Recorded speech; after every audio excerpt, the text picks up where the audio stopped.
we continue our discussion of the US-Iran war that is happening right now. So, as you know, I made the prediction that the United States will lose this war. In last class, we did an overview of the military and strategic position. And today, we're going to provide some theoretical framework for how to understand how this war will progress and why ultimately I believe the United States will lose this war. Today, I present to you a very important idea in game theory.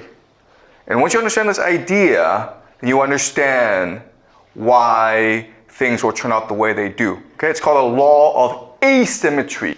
Okay, law of asymmetry. And all this is saying is that the United States and Iran are not peers. They're not equals. The United States is far stronger than Iran. And we should expect the United States to overwhelm and destroy Iran really easily. But the law of asymmetry states that that's usually not the case. It's usually the underdog that has the advantage. And we see this from history all the time. Okay, so when the Persians in about 490 BC invaded mainland Greece against Athens and Sparta, Persia at that time was the first world empire. It had infinite resources, infinite manpower, infinite wealth. And it lost to the Greeks not once but twice. And then the Macedonians under Alexander the Greek, and they were like a tribal army, not a very large army. They were able to go into Persia, and Persia at the time was basically most of Eurasia, and conquered it in about 10 years' time. The Romans started off as a tribal people, which then built the Mediterranean Empire. Then you had the Aztecs, so the Vikings. So this happens a lot in human history. A people in the borderlands, a tribe, a small ethnicity, are able to conquer a great empire. And the law of asymmetry tells us why, okay? So I'm going to go over very slowly in detail how this law of asymmetry works. All right, so let's look at an empire. And there are three major advantages to an empire. All right, the first is mass. This just means that they have a lot of people. Okay, they almost have an infinite amount of people. The United States has a population of about 350 million people. But remember, the United States can also draw on the populations of its allies, which includes the Five Eyes, the Anglosphere, but it also includes Europe. It also includes East Asia, South Korea, Japan, basically wherever the Americans have a military base. Right? So most of the world are either allies of the United States or vassals of the United States. So the United States can basically draw on in billions and billions of people for its wars. Okay, so it's mass. Second is the idea of organization. Organization just means a hierarchy of bureaucracy and elite that allows you to organize your resources and your people in order to generate wealth, which is basically science and technology, okay? Science and technology, which leads to the most advanced weaponry, okay? So think about the United States, how they fight this war. They have these satellites that provide for precision targeting. They have these airplanes, these B-2 bombers, F-15s, that are the most advanced weaponry ever in human history. Okay? So organization. And the last great strength of the empire is the idea of death. Death is the idea that because your people are infinite, because your organization is so strong, because your resources are so vast, you can afford to lose many, many wars, okay? It's not a big deal if the United States loses this war in Iran. If they want to go back, they can go back with even more soldiers, even more weaponry, because their wealth is infinite. Okay? So these are the three major advantages of an empire. And in theory, because of these advantages, an empire should be invincible and eternal. But we know for a fact that all empires fall, and they fall very, very hard. And quite honestly, they don't last a very long time. Maybe 28 years, maybe 300 years for most empires. That's not a very long time.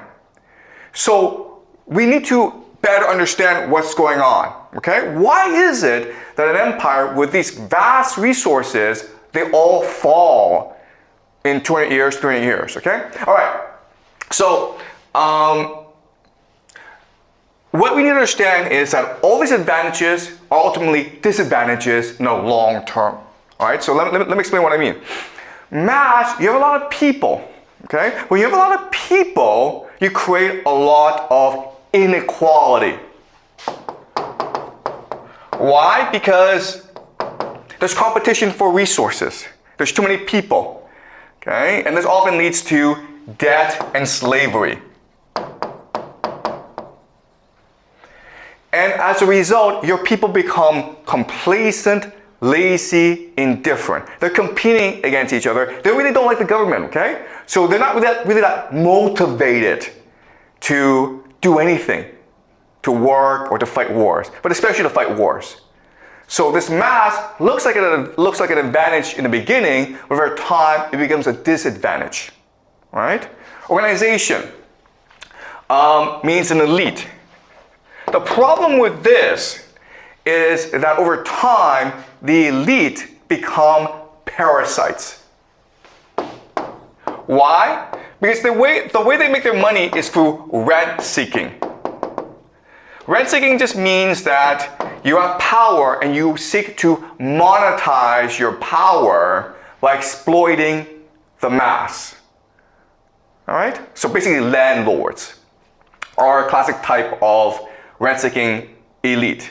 And so they don't really work, but they make a lot of money because they own the land, because they control all the resources, because they control all the capital. And that forces the mass to go into slavery, to go into debt, which is what's happening in America today. The problem with this is that everyone wants to be part of the elite, and there are too many elite over time. Okay? So even though the elite have many, many kids, the power is a zero-sum game, it's a hierarchy. And so this leads to the idea of elite overproduction, okay? Elite overproduction. This is a term coined by the historian Peter Turchin, okay?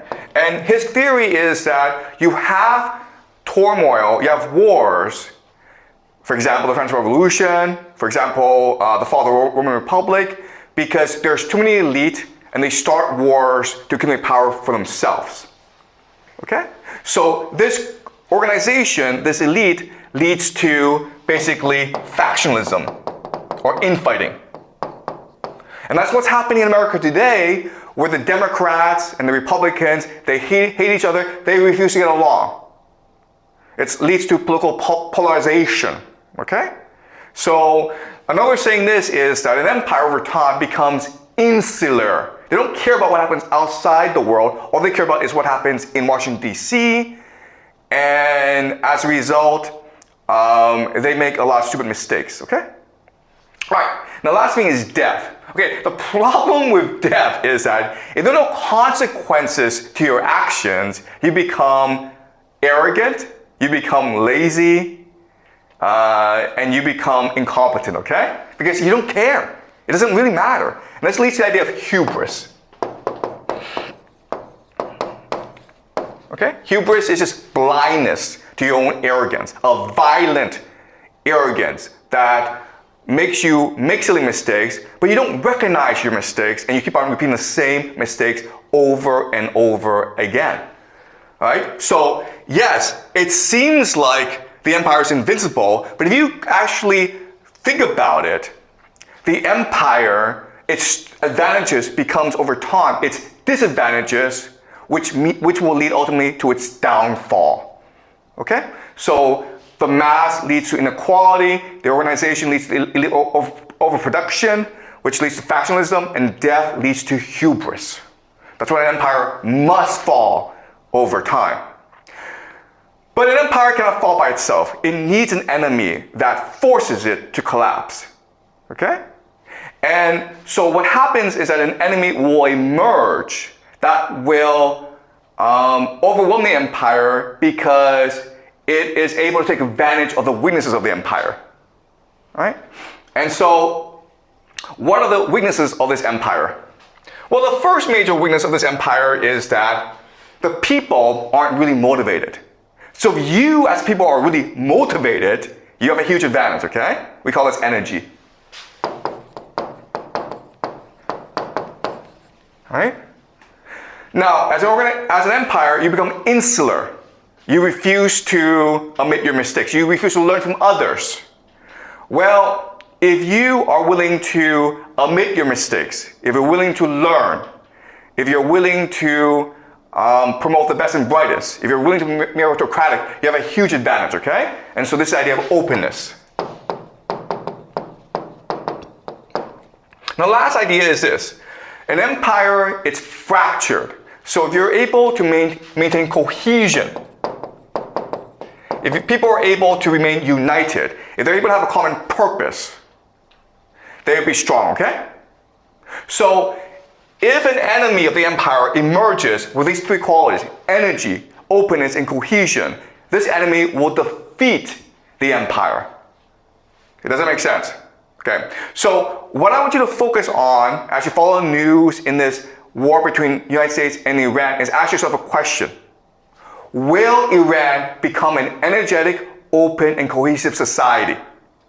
Because if it does, it will become invincible.